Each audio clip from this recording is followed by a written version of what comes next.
polícia de Sorocaba faz bloqueio contra o crime de roubo de veículos. Campanha Fique Sabendo realiza testes para a detecção do vírus HIV e da sífilis em todo o Brasil. Em Votorantim, foi montado um mutirão no terminal de ônibus.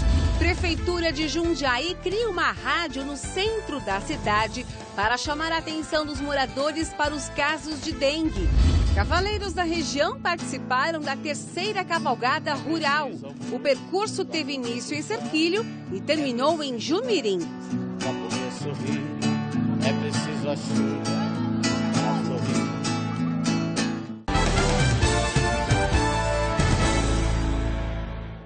Olá, boa noite. A polícia de Sorocaba faz bloqueio contra o crime de roubo de veículos. Desta vez, foram detidos 2 suspeitos de integrar uma quadrilha especializada. Eles são menores de idade. Veja a reportagem. Os 2 menores, um de 16 e outro de 17 anos, foram apreendidos na manhã desta segunda-feira durante operação no bairro João Romão. Outro menor, de 14 anos, continua foragido. Segundo a polícia, a quadrilha é responsável por 10 roubos só no último mês em Sorocaba. Agiam, logicamente, com o uso de arma de fogo com violência. Então, logo a pessoa vítima ingressar ou deixar o interior de um veículo, era abordada por esse trio, por essa quadrilha. E esse veículo, o destino desse veículo está sendo investigado. Pode alimentar outras quadrilhas para até a prática de outros crimes. Foram apreendidos ainda 2 capacetes e celulares, que eram usados durante a ação. Os adolescentes já tinham passagem na polícia por tráfico de drogas e agora devem ser recolhidos à Fundação Casa de Sorocaba. Infelizmente, cada vez mais comum a gente ver menores envolvidos no mundo do crime. Nesse sábado, um adolescente foi detido e levado à Fundação Casa de Sorocaba porque teria participado de um latrocínio, roubo seguido de morte. Um homem de 49 anos foi baleado com um tiro na cabeça quando saía de uma agência bancária na Avenida São Paulo, uma das mais movimentadas de Sorocaba. O horário do crime, 6 horas da tarde. A vítima chegou a ser socorrida, mas não resistiu. 3 suspeitos teriam ainda levado o carro do homem e com esse veículo praticado um outro roubo, minutos depois, no bairro de Brigadeiro Tobias. Os 3, entre eles o menor, foram apreendidos pela polícia na rodovia Raposo Tavares. Os 2 maiores foram levados à cadeia de São Roque. 2 crianças e 2 adultos ficaram feridos em um acidente em Porto Feliz. O capotamento aconteceu no quilômetro 16 da rodovia. Segundo o Corpo de Bombeiros, o veículo seguia no sentido de Porto Feliz quando o motorista perdeu o controle e atingiu um barranco no sentido contrário. O carro rodou na pista e parou de ponta cabeça. Todos os ocupantes sofreram ferimentos leves e foram encaminhados ao pronto-socorro da cidade. A pista não precisou ser interditada. E em Sorocaba, um menino de aproximadamente 5 anos ficou gravemente ferido depois de ser atropelado na Avenida São Paulo. Segundo o Corpo de Bombeiros de Sorocaba, ele sofreu uma parada cardíaca e foi encaminhado ao hospital regional. O motorista que o atropelou fugiu sem prestar socorro. E olha isso, depois de sofrer um acidente de moto, o homem que seria a vítima do acidente acabou preso. Isso porque a polícia descobriu, ao checar o chassi e a placa do veículo, que se tratava de uma moto furtada. O suspeito foi levado ao Hospital Regional de Sorocaba e depois de recuperado foi encaminhado a uma delegacia. Ele pagou fiança de R$ 680 e foi liberado. Um frentista foi preso em flagrante suspeito por tráfico de drogas em um posto de combustíveis onde ele trabalhava no bairro Boqueirão, em Tatuí. A suspeita é de que ele guardava os entorpecentes nos bolsos e comercializava em meio aos pagamentos de abastecimentos para não levantar suspeita. Com ele foram encontradas porções de cocaína, maconha e mais de R$ 1.000 que podem ser da venda de drogas. De acordo com a polícia, o dono do posto não sabia do tráfico. O frentista confessou o crime e foi levado ao CDP de Capão Bonito. Ainda em Tatuí, cão da Guarda Municipal encontrou porções de maconha e crack na casa de 2 homens no bairro Tomás Guedes. Eles foram detidos suspeitos de tráfico de drogas. Os suspeitos foram encaminhados à delegacia e permanecem à disposição da Justiça. Foi furtada nesta madrugada a escola municipal que fica no Jardim Hungaresa, em Sorocaba. Nessa mesma escola, uma professora foi baleada em maio deste ano. Segundo a prefeitura da cidade, as atividades na unidade escolar não sofreram alterações. Informaram ainda que os suspeitos não foram identificados. Foram levados um amplificador e um jogo de ferramentas. Começou hoje em todo o estado a campanha que chama a atenção para o diagnóstico precoce e prevenção de doenças sexualmente transmissíveis. Em Votorantim, a população pôde fazer o teste rápido do HIV. Veja a reportagem. Muita gente deu uma paradinha enquanto passava pelo terminal de ônibus onde está montado o mutirão da campanha. Aos 61 anos, Maria veio realizar o teste pela primeira vez. É importante a gente fazer, né, para ver se a gente tem rapidinho, né, muito fácil. Não existe um grupo específico de risco para as doenças sexualmente transmissíveis. O teste é rápido e não dói nada. Basta uma gota de sangue colocada em uma plaquinha com um reagente. Em poucos minutos, o resultado é apresentado por médicos, que encaminham o cidadão ao atendimento especializado. Segundo dados do Ministério da Saúde, desde 1980 já foram registrados mais de 650 mil casos de AIDS no Brasil. Além disso, os exames da campanha Fique Sabendo detectam também outra doença sexualmente transmissível, a sífilis. Segundo a Organização Mundial de Saúde, são contabilizados 900 mil casos da doença por ano no país. De acordo com a secretária de Saúde de Votorantim, os casos de sífilis têm aumentado. Era uma doença que tinha diminuído o número de casos, mas infelizmente ela voltou. Então a importância é muito grande, porque é uma doença que a pessoa tem, ela fica com a doença por muitos anos sem saber e quando aparecem os sintomas, às vezes já tem muitos comprometimentos. O exame tem o objetivo de agilizar diagnóstico e tratamento. Já os métodos de prevenção são os mesmos: usar preservativos e não compartilhar seringas. Evandro deixou os medos de lado e realizou o teste sem problemas. Importante de fazer, para saber se está tudo em ordem o corpo. O público pode fazer os exames no terminal de ônibus em Votorantim das 8 horas da manhã até 1 hora da tarde. A campanha Fique Sabendo é realizada em unidades básicas de saúde de todo o país até a próxima sexta-feira.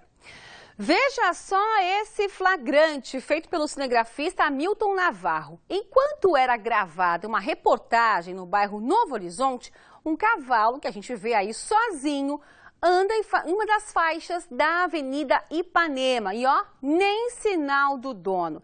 Motoristas precisaram reduzir a velocidade e desviar do animal para que nenhum acidente acontecesse. Olha esse flagrante, ele está no meio dos carros aí, bem devagarzinho, tranquilo, o dono nem aí.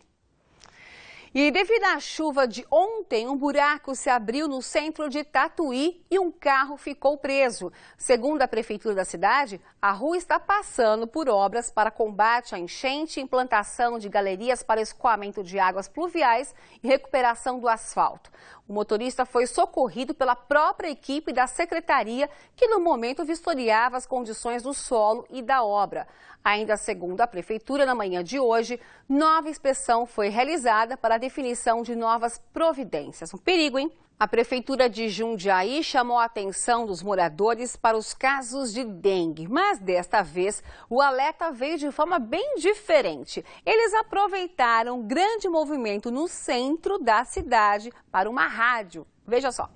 O Dia Municipal de Mobilização Social para o Controle da Dengue. Aí a rádio, legal, mas o assunto não é tão agradável. É esse mosquitinho que, como a rádio, também está no ar. Ele é pequeno para enxergá-lo bem, olha só mesmo com a lupa. Mas o problema que ele causa, olha, esse é grande, por isso toda essa mobilização. Durante o ano de 2013, até a primeira quinzena de agosto, foram registrados em todo o estado mais de 200 mil casos de dengue. Só em Jundiaí foram 114 registros. A rádio foi só uma das atrações que despertaram curiosidade de todas as idades. No jogo de conhecimento, um duelo de gerações. Nesse outro, o mais jovem venceu. E o que ele ganhou? Aprendi bastante. Teve aprendizado também para aqueles que preferem outra maneira de lazer. Um cineminha, que tal?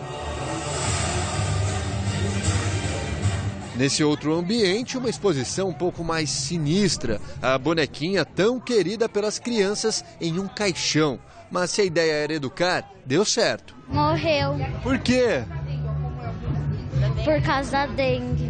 E aí, para não acontecer isso, o que a gente tem que fazer? Cuidar. E é isso aí, para combater a dengue, não adianta a prefeitura agir sozinha. A mobilização das pessoas é fundamental para o controle da dengue. Se a gente não tiver essa parceria, só o serviço da Secretaria de Saúde não é eficiente. É isso mesmo, cada um tem que fazer a sua parte, em Jundiaí, Sorocaba, Itapetininga, qualquer cidade que seja. Então preste atenção agora que nós vamos relembrar os cuidados necessários para evitar a transmissão da dengue.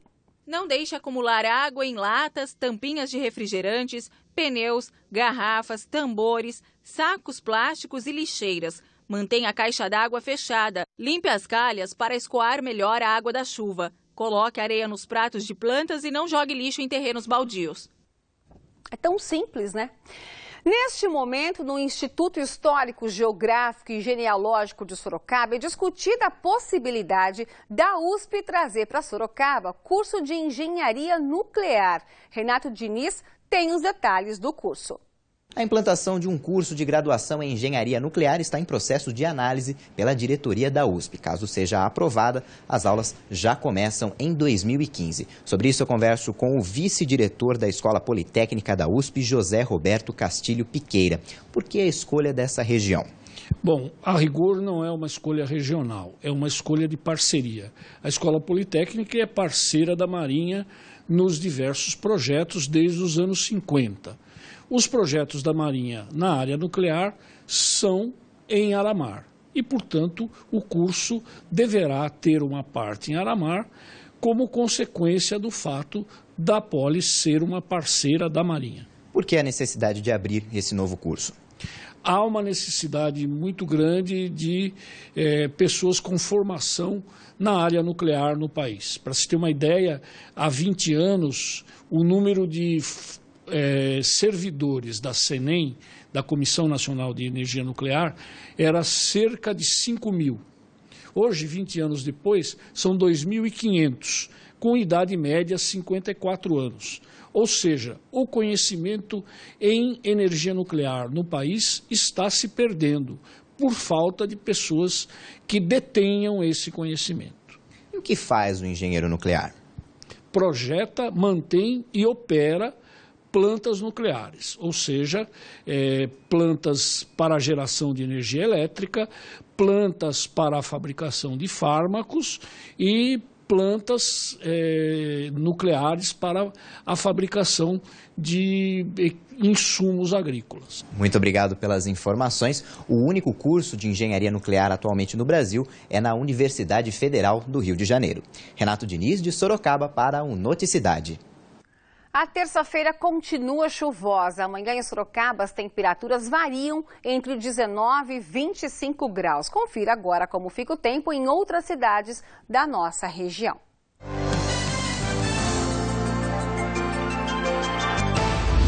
Em Iperó, as temperaturas variam entre 18 e 29 graus, mesma mínima para Itapetininga. Em Jundiaí, máxima de 28 graus. Mínima de 16 em Mairinque. Olha só, o fim de semana em Jundiaí contou com a presença de super-heróis. Os trajes idênticos aos personagens é o diferencial do cosplay, ou seja, brincar de fantasia. Veja. Foi a 8ª edição do Jundi Comics, realizada no Museu Histórico e Cultural Solar do Barão. O evento no sábado e no domingo foi dedicado aos fãs de super-heróis e também personagens de cinema. Ao contrário das fantasias comuns, a roupa de um cosplay segue todos os detalhes do personagem. A programação teve também campeonato de cartas, tudo relacionado aos quadrinhos, e ainda campeonato de videogame portáteis.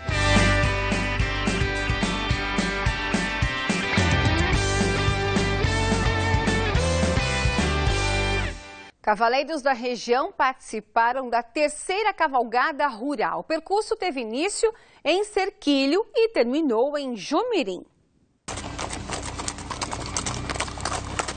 Uma vista comum na cena do campo. Pela estrada de terra, homens e mulheres seguem montados em cavalos. Mas este grupo de 123 pessoas está participando da terceira cavalgada rural entre Cerquilho, Tietê e Jumirim.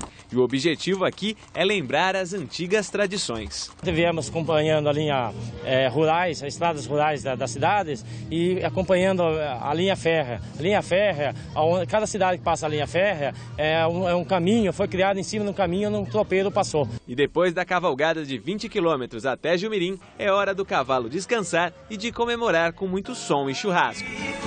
Vai ter que viver comigo. Para as crianças, pula-pula e escorregador. E na festa da cultura tropeira, o que não pode faltar é o touro mecânico. Seu José trouxe o neto de 9 anos para participar pela primeira vez. Ele gosta, então ele tem que ajudar, né? O clima de simplicidade e descontração é a marca desse pessoal, que além de lembrarem dos antepassados, estão sempre abertos a novas amizades. Sempre tem pessoas diferentes, você consegue conhecer pessoas, hábitos diferentes, é uma delícia, amizade. O que mais a gente faz nessas cavalgadas, amizade. Vai embora, cada um de nós contando a sua história e cada ser em si carrega o dom de ser capaz. SBT Sorocaba, junto com vocês. Bacana! Já em Jundiaí, uma cavalgada foi realizada também, mas dessa vez para valorizar o Circuito das Frutas. Foram quase 50 quilômetros de belas paisagens. A ideia é simples, interação da família, amigos e das cidades. O chamado Circuito das Frutas é uma associação entre os municípios da região de Jundiaí, que juntos divulgam e investem no turismo rural. Mostrando para toda a população a finalidade da fruta realmente, do Circuito das Frutas das 10 cidades. Essa cavalgada realmente vem incrementar toda a nossa situação da cidade. No passeio, pessoas de todas as idades, o sexo aqui também não importa. Olha aí as Amazonas. Aqueles que não gostam muito de cavalgar podem passear de maneira mais tranquila. Que tal a charrete? As paradinhas estratégicas também fazem parte do trajeto. Durante a cavalgada, uma paradinha dessa aqui é boa, não? Com certeza, comendo um verdinho assim ainda, a cavalada fica contente. Foram 4 cidades percorridas, além de Jundiaí, Itatiba, Jarinu e Atibaia. Quase 50 quilômetros de trajeto. Esse pessoal aí veio de Indaiatuba, região de Campinas. Quase 70 quilômetros de Jundiaí. A viagem valeu. Tá com os amigos, é muito saudável, né? Uma vista maravilhosa dessa. O importante é os amigos, né? A paisagem, curtir o passeio.